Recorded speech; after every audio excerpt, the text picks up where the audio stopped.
قرآن مجید نے ارشاد فرمایا الا بذکراللہ تطمئن القلوب، فرمایا خبردار ہو جاؤ، اللہ کے ذکر میں ہی دلوں کا اطمینان ہے، اللہ کے ذکر میں دلوں کا چین ہے۔ لوگ بہت سارا مال، بہت ساری دولت، بہت ساری عقل اور بہت سارا شعور ہونے کے باوجود بے سکون ہیں۔ جس چیز نے زمانے کو تکلیف میں مبتلا کر دیا ہے اور جو چیز ڈھونڈنے سے نہیں ملتی وہ اطمینان ہے، وہ قرار ہے۔ لوگ بھیک مانگتے ہیں، منت کرتے ہیں، دہائی دیتے ہیں کہ کہیں سے سکون کی دولت مل جائے، لیکن وہ میسر نہیں آ رہی۔ بڑے بڑے لوگ ہیں،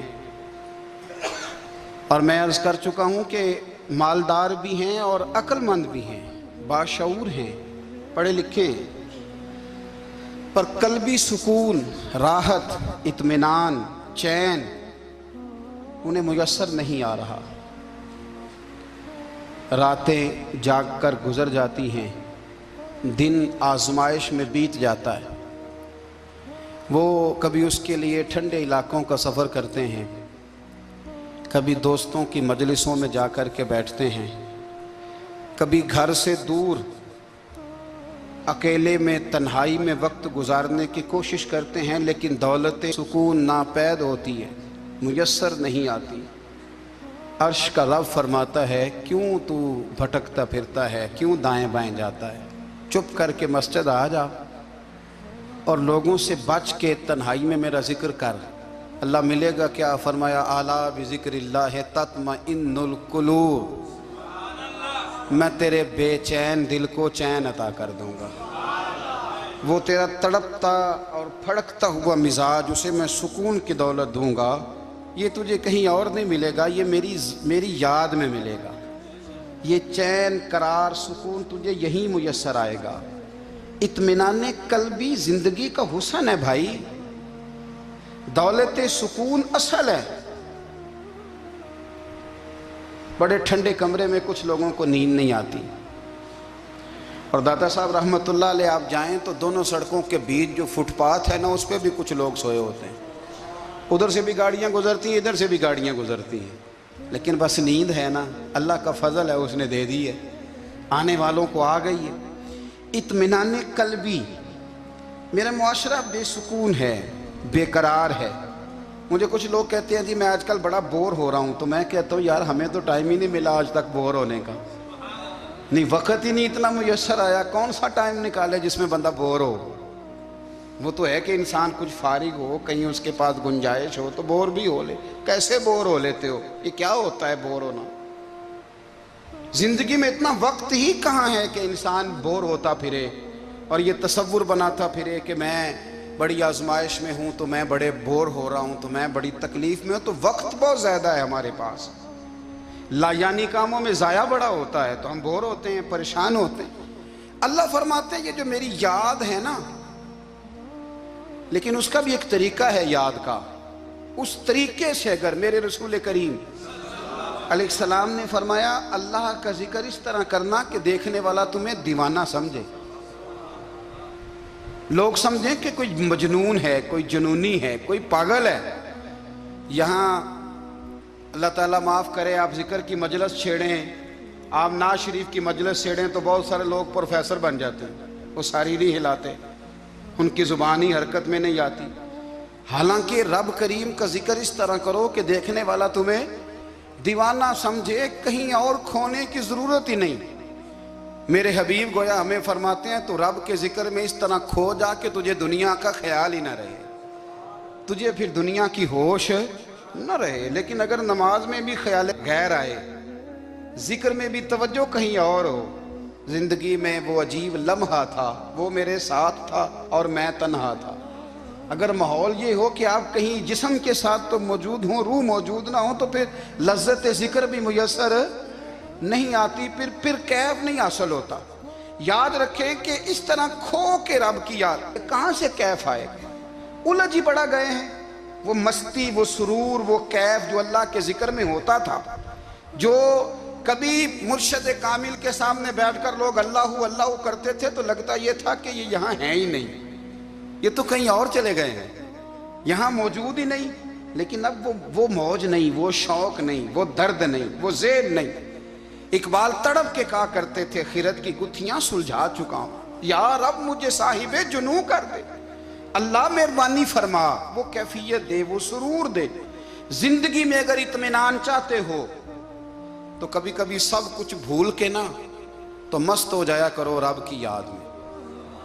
کبھی کبھی چھوڑ دیں دنیا، چھوڑیں یار موبائل، کسی وقت کریں اس کو بند، چھوڑیں اس بات کا خیال کہ فلانے نے سلوٹ کیا ہے کہ نہیں کی، چھوڑیں۔ حضرت باجزید بستامی رحمت اللہ تعالیٰ علیہ فرماتے ہیں میں نے اعتکاف کبھی اپنی مسجد میں نہیں کیا، یہ کہ سارے ہی ہاتھ چومنے والے، سارے ہی پیار کرنے والے۔ فرماتے میں جب اعتکاف کرتا تھا تو میں بستام سے دور نکل جاتا تھا جہاں کوئی مجھے جاننے والا نہ ہو۔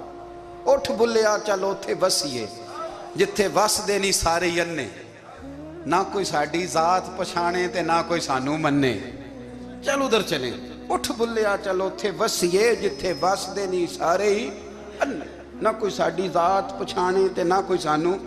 اتنا شوق ہے سلوٹ کرانے کا، اتنا شوق ہے تعارف کرانے کا، اتنا شوق ہے اپنا بتانے کا، تو یہ چیز غلبہ کر جاتی ہے، پھر نام رہ جاتا ہے، روح نہیں رہتی، پھر وجود رہ جاتا ہے، پھر باطن کی کیفیت نہیں رہتی۔ خدا را اپنے آپ کو بے چین نہ کرو، بے قرار نہ کرو، بے سکون نہ کرو، رب کی یاد میں آ جاؤ، درود و سلام میں آ جاؤ، نعت کے حسن میں آؤ، تلاوت کی دنیا میں آؤ، سجدوں کے نور میں آؤ، آؤ کبھی کھول کے دل مسجد کی صفائیاں کریں، آؤ نہ کبھی کوئی بوڑھا دادی نانی دادا ان کے پاس بیٹھ کے پیر دبا کے اللہ کو راضی کریں۔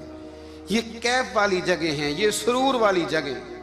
اتنی بے چین ہماری زندگی ہے، بے قرار ہے، تڑپتے ہوئے لوگ، لڑتے ہوئے لوگ، ایسے لگتا ہے ابھی ایک دوسرے کا گریبان تھام لیں گے، بے قرار بے چین۔ کسی کو انتظار کا کہا جائے نا کہ 10-20 منٹ کسی کا انتظار کرو تو بعض لوگ مجھے ایسے لگتا ہے جیسے یہ ان کا کلیجہ پھٹ جائے گا، ڈاکٹر کے انتظار میں بیٹھے ہیں تو بڑے پریشان ہیں۔ کسی کو ملنے گئے ہیں کو آدھا گھنٹہ بیٹھنا پڑ گیا تو بڑی دقت میں ہیں۔ اپنے آپ کو سکون دیں۔ آپ یقین کریں بڑا مزہ آتا ہے کبھی کسی کا انتظار کرنا پڑے تو 2-4 تسبیح درود شریف پڑھی جاتی ہے، یعنی ذوق بن جاتا ہے کہ چلو اللہ نے موقع دیا ہے کوئی سرکار کو یاد کر لیں، تنہائی مل گئی۔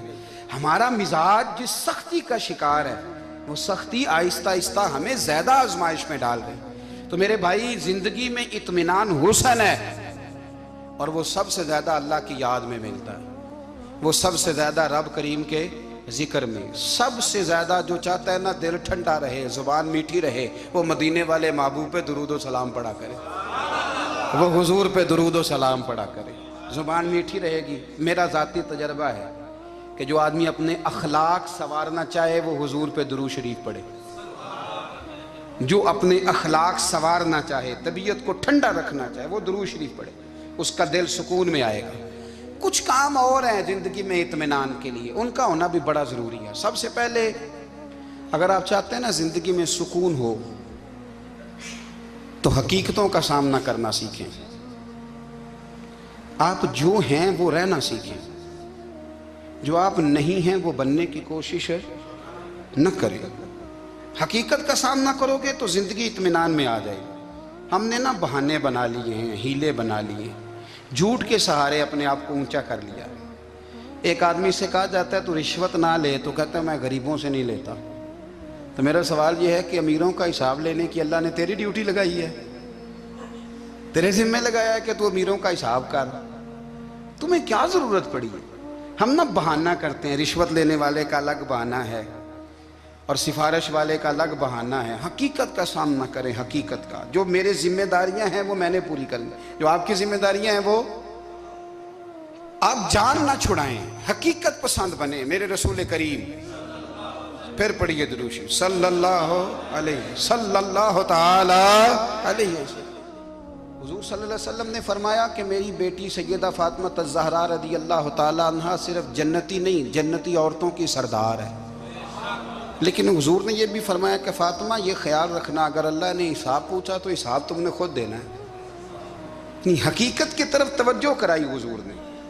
وہ صرف جنتی نہیں، جنتی عورتوں کی سردار ہیں، پر حقیقت کی جانب توجہ.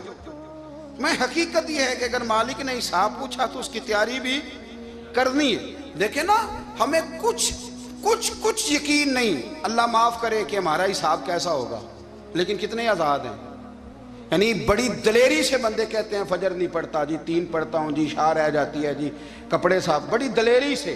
اور سیدہ فاطمہ الزہرا نے ساری رات مصلی باز رکھا ہے، حالانکہ انہیں یقین تھا کہ رب مجھے بغیر حساب کتاب جنت دے گا. حقیقت کا سامنا کریں.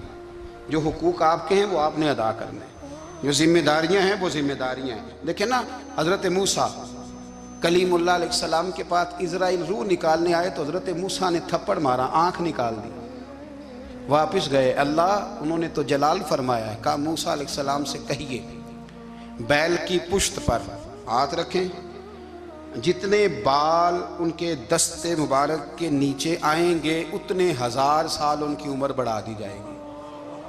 یعنی میرے کان میں کوئی بتا دے کہ جناب 60 سال بڑھ گئی، کیا آپ کے کان میں کوئی کہہ دے تو خوشی ہوتی ہے کہ نہیں؟ لیکن یہ حقیقت پسندی نہیں، اس لیے کہ 60 بھی گزر جائیں گے، 70 بھی، یہ حقیقت نہیں. حضرت موسیٰ کلیم، چلے میں مثال دیتا ہوں، سمجھ لے 10 بال، حالانکہ بہت زیادہ آتے ہوں گے، 10 بال اگر حضرت موسیٰ کے ہاتھ کے نیچے آئے تو 10,000 سال تو عمر بڑھ گئی نا. 10 یعنی 10 سال نہیں، 10 نہیں، 10 بہت زیادہ تھی نا. تو حضرت موسیٰ کلیم اللہ علیہ السلام سے آ کے عرض کیا گیا حضور بیل کی پشت پر ہاتھ رکھیں، جتنے آپ کے ہاتھ کے نیچے بال آئیں گے اتنے 1000 سال عمر بڑھ جائے گی. تو حضرت موسیٰ نے حقیقت پسندی والی بات کی. فرمایا پھر کیا ہوگا؟ 10,000 سال کے بعد پھر کیا ہوگا؟ کہا حضور جانا تو پھر بھی ہے. فرمایا پھر ابھی چلتے ہیں. اگر جانا ہے نا، جانا ہے تو پھر، اگر جانا ہے تو پھر ابھی. اور سجنوں اگر نماز پڑھنی ہے تو ابھی کیوں نہیں؟ اگر داڑھی رکھنی ہے تو پھر رمضان کا انتظار کیوں کریں؟ ابھی کیوں نہیں؟ اگر سچ بولنا ہے تو پھر، اگر رزق حلال کھانا ہے تو پھر انتظار کاہے کا؟ حقیقت ہوتی ہے، بہانہ ہوتا ہے. حقیقت چھپ نہیں سکتی بناوٹ کے اصولوں سے، کیونکہ خوشبو آ نہیں سکتی کبھی کاغذ کے پھولوں سے. یہ بات یاد رکھیں. اگر جانا ہے تو حضرت کلیم فرمانے لگے پھر 10,000 سال کے بعد بھی جانا ہے تو آج بھی. ہمیں بے قراری زندگی میں اس لیے کہ ہم حقیقت پسند نہیں، ہم بہانوں میں، ہم ہواؤں میں جیتے ہیں، ہواؤں میں، خیالات میں زندگی گزارتے ہیں. بڑا ٹائم پڑا ہے، مثلاً کتنا میرے رسول کریم صلی اللہ تعالیٰ علیہ وآلہ وسلم نے ایک دن صحابہ سے فرمایا تمہیں حیا نہیں آتی؟ حضور کیا ہوا؟ فرمایا وہ والے مکان بناتے ہو جن میں تم رہ نہیں سکتے، وہ والا مال جمع کرتے ہو جو کھا نہیں سکتے، حیا نہیں آتی؟ عرض کی حضور حکم کریں. تو محبوب فرمانے لگے جوتے کا ایک تسمہ بند کرتا ہوں تو سوچتا ہوں دوسرا بند کرنے سے پہلے موت آ جائے گی. ایک سانس اندر جاتی ہے تو دوسرا آنے سے پہلے میں یاد کرتا ہوں کہ مجھے دنیا سے جانا ہے. تمہیں حیا نہیں آتی؟ وہ مکان بناتے ہو جن میں رہ ہی نہیں سکتے، وہ مال جمع کرتے ہو جو کھا. حقیقت پسند نہیں بھائی. ہم بہت سارے لوگ ہیں بڑی باتیں سناتے ہیں، بڑی، میں کہتا ہوں اصل میں نا زیادہ باتیں سنا کے نا بیچارہ اپنے آپ کو مطمئن کرنا چاہتا ہے. اصل بات یہ ہے کہ اندر سے نا ہلا ہوا ہے، کچھ بھی نہیں، بڑا زیادہ ہنستا ہے اور مجھے لگتا ہے کہ کوئی گہرا زخم چھپا رہا. اس لیے ملمہ سازی، حقیقت پسند بنو، حقیقت پسند. یاد رکھنا من ترک صلاۃ متعمدا فقد کفر. میرے رسول نے حقیقت بیان کی. فرمایا جس نے ایک نماز بھی جان بوجھ کے چھوڑی اس نے رب کے رب ہونے کا انکار کیا، اس نے کفران نعمت کیا. یہ حقیقت ہے. کوئی کلیریفیکیشن نہیں، کوئی وضاحت نہیں. جو نماز نہیں پڑھتا، جھوٹ بولتا ہے، غلط بیانی کرتا ہے. جو شخص رزق حرام کما کے کہتا ہے کہ اس کے بغیر گزارا نہیں چلتا، وہ جھوٹ بولتا ہے. اس لیے کہ رب فرماتا ہے جب تجھے پیدا کیا ہے تو تیرا رزق میرے ذمہ ہے. اللہ فرماتا ہے کہ لا یکلف اللہ نفسا الا وسعها، میں کسی پر وہ بوجھ نہیں ڈالتا جو اٹھا نہ سکے. نماز فرض کیا اس کا مطلب ہے ہم پڑھنے کے قابل ہیں. اس نے ہمارے ذمہ داریاں لگائی ہیں تو مطلب یہ ہے کہ ہم